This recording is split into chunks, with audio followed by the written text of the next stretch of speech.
नमस्कार, आपण बघत आहात महान्यूज 7. मी अनुराग नंदकिशोर शिंदे. वळूया आजच्या काही ठळक बातम्यांकडे. अतिवृष्टीमुळे शेतकऱ्यांच्या हाततोंडाशी आलेले पीक वाया गेले आहे. शेतकऱ्यांच्या हातात काहीच उरलेले नाही. अशातच ऐन दिवाळीचा सण आलेला असताना शेतकऱ्यांची दिवाळी काळी झालेली आहे. शेतकऱ्यांसोबत खासदार संजय देशमुख यांनी दिग्रस तहसील कार्यालयासमोर बसून चटणी भाकर खात शासनाचा निषेध नोंदविला आहे. तसेच अतिवृष्टीच्या जीआरची होळी करत जोरदार घोषणाबाजी करण्यात आली. या आंदोलनाचा आढावा घेतला आहे. यवतमाळवरून ज्ञानराज ढोरे यांची रिपोर्ट, महान्यूज 7 नागपूर. शेतकऱ्यांना या ठिकाणी वाऱ्यावर या लोकांनी सोडलेला आहे, म्हणून हा लढा तुम्ही आम्ही मिळून या ठिकाणी सातत्याने देऊ. आता आपण या ठिकाणी चटणी भाकर खाऊन या ठिकाणी काळी दिवाळी या ठिकाणी आपण साजरी करू. आमच्या सर्व कार्यकर्त्यांना एकच सांगू इच्छितो की मुश्किल कुछ भी नहीं है, मुश्किल कुछ भी नहीं है इस दुनिया में. तू जरा हिम्मत तो कर, ख्वाब बदलेंगे हकीकत में, तू जरा कोशिश तो कर. आंधियां सदा रहती नहीं, मिलेंगे तुझे मंजिल तेरी, मगर तू तर जरा कोशिश तो कर, कोशिश तो कर, कोशिश तो कर. आपल्याला सर्वांना या ठिकाणी प्रयत्न करावा लागणार आहे. पत्र नाही, कोणतंही ऑनलाईन नाही, सरळ या आणि कर्जमाफी घ्या अशा प्रकारचं काम केलं.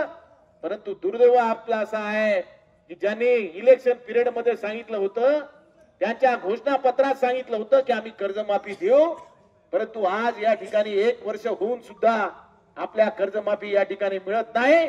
परंतु शेतकरी बांधवांना रस्त्यावर घेऊन उद्धव बाळासाहेब ठाकरेचे सर्व कार्यकर्ते आणि सर्व शेतकरी बांधव रस्त्यावर उतरून शेतकऱ्याची कर्जमाफी आपण केल्याशिवाय राहणार नाही, एवढी घोषणा या ठिकाणी मी आपल्या सर्वांना करतो.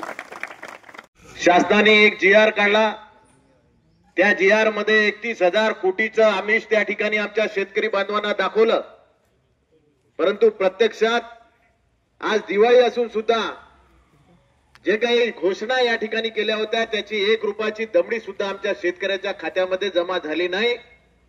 म्हणून आमच्या शेतकरी बांधवावर जे संकट आलेलं आहे, या संकटासाठी तुम्ही आम्ही सर्वजण या ठिकाणी चटणी भाकर खाऊन आज या ठिकाणी दिवाळीच्या दिवशी या ठिकाणी काळी दिवाळी आपण साजरी करणार आहोत.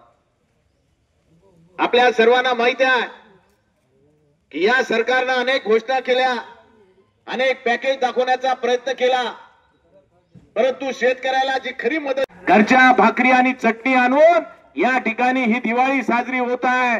या दिवाळीचा संदेश, ही भाकरी म्हणजे काही एवढी सोपी भाकरी नाही. हे भाकरी पलटवायला काही वेळ लागत नाही. या ठिकाणी या सरकारला या चटणी भाकरीचा इशारा आहे. हे शेतकऱ्याचा तळतळाट या सरकारला या ठिकाणी लागणार आहे आणि या तळतळाटाच्या बाबतीत सुद्धा या ठिकाणी करून हे करतो. या ठिकाणी आपण जो काही शासनाने जीआर काढलेला आहे त्या जीआरची होळी सुद्धा आपण या ठिकाणी करणार आहोत. जे जीआर मध्ये फसव्या घोषणा या ठिकाणी सांगितल्या त्या जीआरची होळी सुद्धा या ठिकाणी आपण करू. आपण सर्वजण या ठिकाणी मोठ्या संख्येने उपस्थित झालात त्याबद्दल आपल्या सर्वांचं मनापासून या ठिकाणी आभार व्यक्त करतो आणि माझे 2 शब्द संपवतो. जय हिंद, जय महाराष्ट्र, जय जवान, जय किसान. This video is sponsored by Shivam Jewelry.